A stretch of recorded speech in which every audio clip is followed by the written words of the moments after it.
I've always thought Watch Dogs had the potential to be a really great experience.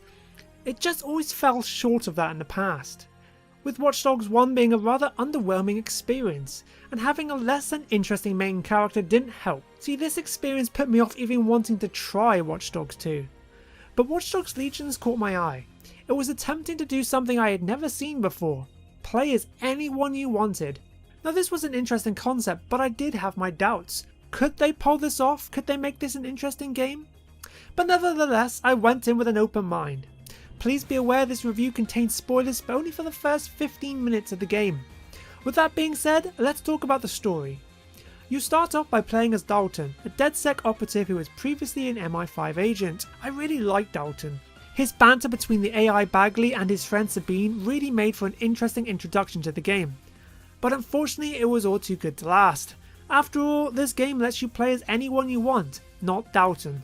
So it came off as no surprise when Dalton was killed off in the first 15 minutes of the game, along with every other DedSec operative, apart from Sabine. You then go and pick a random character which serves as your first DedSec operative. It's from here the problems start, as I knew they would. Here's the thing, it's incredibly hard to tell an engaging story when you don't have a solid main character. Instead, you have 10 or more main characters that don't really form any meaningful relationships with each other. And the more characters you have in your roster, the less screen time they get.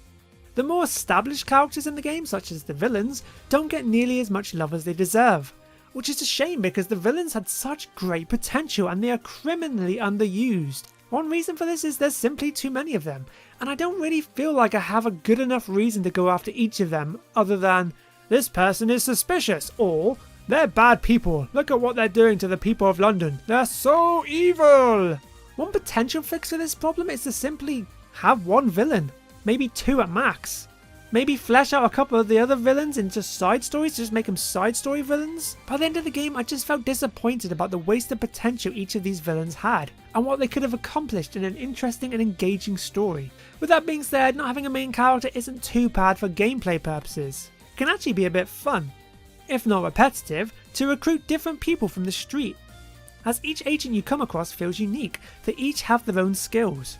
Admittedly, only a few of them are useful enough to warrant mentioning. For example, the Hitman and the Spy are by far the most useful agents you can get, but there are other ones such as the Beekeeper and the Drone Expert, but I never really found myself using them. The rest of them are mainly ordinary people. Some might have access to cars, others may have certain skills, or no skills at all. I once spent ages looking for a hitman to hire, only to find out midway through the mission that my character would not stop hiccuping. On further investigation of this hitman, I found out that he continuously hiccups all the time, therefore alerting all enemies to his presence. Not a very good hitman if you ask me. But I did enjoy the fact you could make your own team whatever you want it to be. If you want to recruit nothing but old men, go ahead. If you want to create an all-girl team, then crack on. You can really create any team you want, and I found myself being attached to a few of those agents. Now, if you're like me, you may find yourself very frustrated by actually building your roster. The problem with picking any NPC to recruit is the fact you never quite know what you're getting. For example, I got a spy that looked pretty damn cool, but she certainly didn't speak like one, and it irritated me to the point that I ended up getting rid of her and spending the next couple of hours looking for another one. Preferably one that didn't say, "Yeah blood, I got you fam," every 5 minutes. In fact, I found this to be a problem throughout the game. The characters' voices just don't fit the character models, and at times the lip syncing was just awful. You can't change their hairstyles either. Listen, if you're not fussed by any of this, then you'll be fine. But if, like me, you like to have a bit more control with customizing your team, you will find yourself very frustrated by this, as you'll spend an awful long time looking for just the right NPC to add to your roster. I'm not asking for full character creator, but at least lock certain voices behind certain characters. I'm pretty sure an MI5 agent wouldn't sound like a hip-hop teenager. That being said, you can customize the clothes for each agent, and there's certainly a lot of clothes to pick from.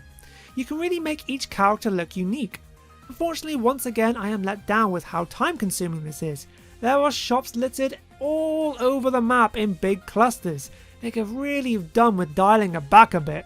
Instead of looking through 10 different shops, maybe cut it down to 3 shops. I found it such a chore to go through every single one of them. It also broke my immersion a bit when all my characters changed back into their default clothes when switching agents. Meaning every time I went to the safe house, none of them were actually wearing what I put them in. So how's the gameplay? Gameplay is at its strongest when it gives you the freedom to approach each mission as you see fit. A lot of the missions in this game require you to infiltrate an area, and there are lots of ways to go about it. You could use a spider bot to infiltrate the whole building without stepping foot inside yourself. You could use the cameras to find and hack a key so you can sneak in the back way. You could go in guns blazing. You could even find a DedSec agent who has the right uniform and walk straight through the front door. Or you can combine all of them. I do wish there were a few more gadgets to use. I found myself using the spider bot and the invisibility chip more than anything else. I would have liked to have seen a few more infiltration gadgets, but what was there was still fun, and I enjoyed picking different agents for different jobs. At the start of the game, you'll have the option to turn on permadeath mode. Now, while I had this mode turned off, I think the game has great potential with it turned on. However, I can't recommend that, because not every mission lets you approach it freely. Some missions require you to hold off waves of enemies while you download data. I hated these missions.